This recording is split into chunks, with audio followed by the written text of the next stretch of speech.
ప్రతి ఏటా ఆశ్వయుజ మాసంలోని శుక్లపక్ష పాడ్యం నుంచి దశమి వరకు దేవీ నవరాత్రులు జరుగుతాయి. శరదృతువులో వచ్చే నవరాత్రులు కనుక వీటిని శరన్నవరాత్రులు అని పిలుస్తారు. ఈ నవరాత్రి వేడుకల్లో దుర్గాదేవిని వివిధ రూపాలలో ఆరాధిస్తారు. భూతాని దుర్గా, భువనాని దుర్గా, శ్రీయో నరాష్టప వశిష్ఠ దుర్గా, యజ్జి దృశ్యం కరుణైవ దుర్గా, దుర్గా స్వరూపాదపరం నకించిత్. విజయనగరంలో అంగరంగ వైభవంగా శరన్నవరాత్రి ఉత్సవాలు జరుగుతున్నాయి. జిల్లా వ్యాప్తంగా ప్రజలు తమకు వీలైన రీతిలో అమ్మవారి విగ్రహాలు పెట్టి సంబరాలు చేసుకుంటున్నారు. పచ్చని ప్రకృతి ఒడిలో అటవీ మధ్య ప్రాంతంలో అమ్మవారి కోసం ప్రత్యేకమైన సెట్ ఏర్పాటు చేసి కళాత్మకంగా తీర్చిదిద్దారు. దీనిని చూసేందుకు రెండు కన్నులు సరిపోవు. అణువణువున ఆధ్యాత్మిక సౌరభం రూపుదిద్దుకుంది. విజయనగరం వీటి అగ్రహారంలో ఏర్పాటు చేసిన అమ్మవారు ఇక్కడి ప్రజలను తన కరుణా కటాక్ష వీక్షణాలతో అనుగ్రహించారు. సమస్త ప్రాణకోటి దుర్గా స్వరూపమే. సమస్త లోకాలు దుర్గా స్వరూపమే. స్త్రీలు, పురుషులు, పశువులు అన్నీ దుర్గా స్వరూపమే.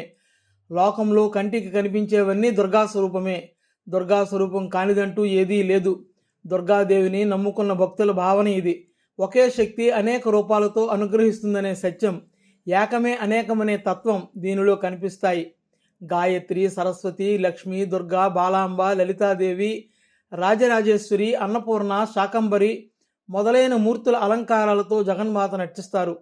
విశ్వమంతా వ్యాపించి విశ్వానికి అతీతమే ఉన్న మహా చైతన్యాన్ని పరమాత్మ అని సనాతన ధర్మం పేర్కొంది. ఆ మహా చైతన్యమే అణువు మొదలు అనంతం వరకు అన్నింటినీ అనేక శక్తులుగా వ్యక్తమవుతోంది. శాశ్వతత్వం, చైతన్యం, ఆనందం ఈ మూడింటి స్వరూపమే పరమాత్మ. సృష్టి, స్థితి, లయాది విశ్వకృత్యాలన్నింటినీ నిర్వహించే ఈ చిచ్చక్తి బలం, కారుణ్యం, జ్ఞానం, ప్రసన్నత, ప్రతాపం, శాంతం మొదలైన మహిమలన్నింటి సమైక్య రూపం. ఈ సౌందర్య రూపమైన చిచ్చక్తిని ఒక మాతృభావనతో ఉపాసిస్తే అదే సుందరి ఉపాసన. ఇది మూడు కాలాలలో, మూడు లోకాలలో స్థూల సూక్ష్మ కారణమనే మూడు దేహాలలో వ్యాపించేందుకు కనుక దాన్ని త్రిపుర సుందరి అన్నారు. విజయనగరం వీటి అగ్రహారంలో ఏర్పాటు చేసిన అమ్మవారు భక్తులను తన కరుణా కటాక్ష వీక్షణాలతో తన అనుగ్రహానికి పాత్రులను చేస్తున్నారు.